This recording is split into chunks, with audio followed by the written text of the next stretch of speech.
I wake up in the morning and I want to reach for my phone.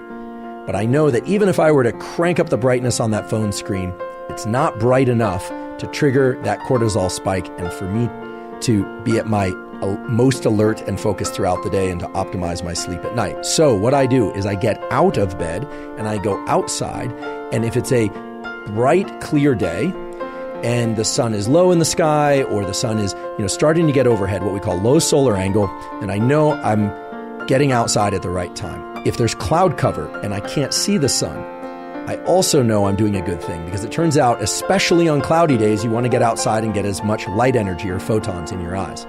But let's say it's a very clear day and I can see where the sun is. I do not need to stare directly into the sun. If it's very low in the sky, I might do that because it's not going to be very painful to my eyes. However, if the sun is a little bit brighter and a little bit higher in the sky, sometimes it can be painful to look at. So the way to get this sunlight viewing early in the day is to look toward the sun. If it's too bright to look at directly, well, then don't do that. You just look toward it, but not directly at it. It's absolutely fine to blink. In fact, I encourage you to blink whenever you feel the impulse to blink. Never look at any light, sunlight or otherwise, that's so bright that it's painful to look at because you can damage your eyes. But for this morning sunlight viewing, it's best to not wear sunglasses. That's right, to not wear sunglasses, at least for this morning sunlight viewing. It is absolutely fine to wear eyeglasses or contact lenses, so-called corrective lenses. In fact, those will serve you well in this practice or this tool because they will focus the light onto your neural retina and onto those melanopsin intrinsically photosensitive ganglion cells. If your eyeglasses or contact lenses have UV protection, that's okay.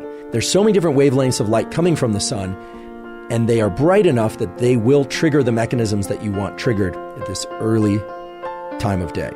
So try and get outside, ideally within the first 5 minutes of waking, or maybe it's 15 minutes, but certainly within the first hour after waking. I want to share with you 3 critical things about this tool of morning sunlight viewing. First of all, this is not some woo biology thing. This is grounded in the core of our physiology. There are literally hundreds, if not thousands, of quality peer-reviewed papers showing that light viewing early in the day is the most powerful stimulus for wakefulness throughout the day, and it has a powerful positive impact on your ability to fall and stay asleep at night. So this is really the foundational power tool for ensuring a great night's sleep and for feeling more awake during the day. Second of all, if you wake up before the sun is out, you can and probably should flip on artificial lights in your internal home environment or apartment or wherever you happen to live if your goal is to be awake. Right? If you wake up at 4 a.m. and you need to be awake, well then turn on artificial lights. Once the sun is out, however, once the sun has risen, then you still want to get outside and view sunlight. Some of you will wake up before the sun comes out, and if you're asking whether or not turning on artificial lights can replace sunlight at those hours, unfortunately, the answer is no. Unless you have a very special light, we'll talk about what kind of light. The bright artificial lights in your home environment are not, I repeat, are not going to be sufficiently bright to turn on the cortisol mechanism and the other wake-up mechanisms that you need early in the day. The diabolical twist, however, is that those lights in your home or apartment or even on your phone are bright enough to disrupt your sleep if you look at them too late at night or in the middle of the night.